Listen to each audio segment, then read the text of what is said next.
እናጣው ነው እኛ ትዝም ይለን ማለት ነው። እጃችን ላይ ይዘን የምንቀልድበት ብዙ ነገር አለ። ጊዜን እየቀለድንበት ነው። እድሜያችን እየቀለድንበት ነው። ጉልባታችን እየቀለድንበት ነው። ሀገራችን እየቀለድንባት ነው። ነፍሳችን እየቀለድንባት ነው። ሰውነታችን እየቀለድንበት ነው። ገንዘብ ይቀለድበታል። ሁሉ ነገር ማላገጫ ነው በዚህ ዘመን። ዛሬ ያባከናችሁት ጊዜ ትዝ የሚላችሁ ስትሸመግሉ ነው። አሁን ትዝ አይል። የሽምግልና ጊዜ በነገራችሁ ላይ ዕዳ የመክፈያ ጊዜ ነው። ታውቃላችሁ? ዕዳ የመክፈያ ጊዜ ማለት መሰላችሁ?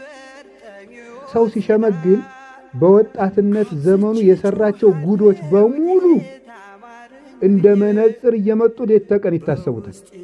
አይ ወይኔ እንዲህ ባላደርግ ኑሮ የሚልበት ጊዜ ነው።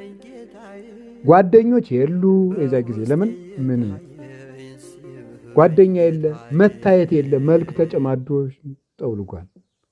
ገንዘብ የለም፣ ጨዋታ የለም። ተጫውተን የምንወደድበት ጊዜ አልፏል። አርጅተናል። ምን ይቀራል ታዲያ ሲባል ዕዳ ብቻ፣ የህሊና ዕዳ።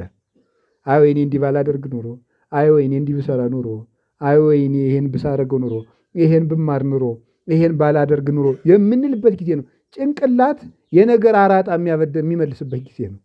ያጠራቅምና ያንን ስናረጅ በትክክል የማሰቢያ ጊዜ ስለሆነ ብዙ ጊዜ ሽማግሌዎች እንቅልፍ የማይወስዳቸው ለዚህ የልጅነት ጊዜያቸውን እንዳለ ይተርክባቸዋል። አደገኛ ሽምግልና በጣም ቀላል ነገር ነው ይመስላችሁ። እናማ ወገኖች ዛሬ ወጣትነታችሁን ካላገጣችሁበት ኋላ ዕዳ ይተርፋችኋል። ትናፍቁታላችሁ። አቤት ወጣትነት እንዴት መታደል ነው ይላል። ያ ወጣትነት እንዴት መታደል ነው የምንልበትን የሽምግልና ሐሳብ እንዲሁ ዛሬ ማን መሰጠን?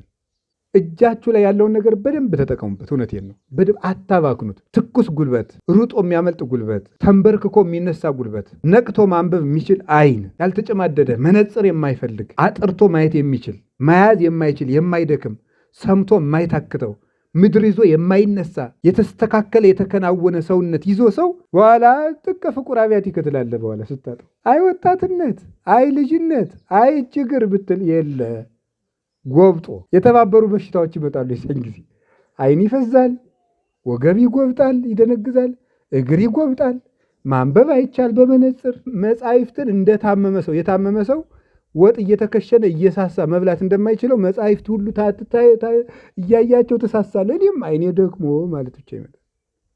ጎበዝ የእጃችሁ ላይ ያለው ነገር እንዳታጡ ተጠንቀቁ። ብዙ ነገር እጃችን ላይ አለ እየባከነ ነው።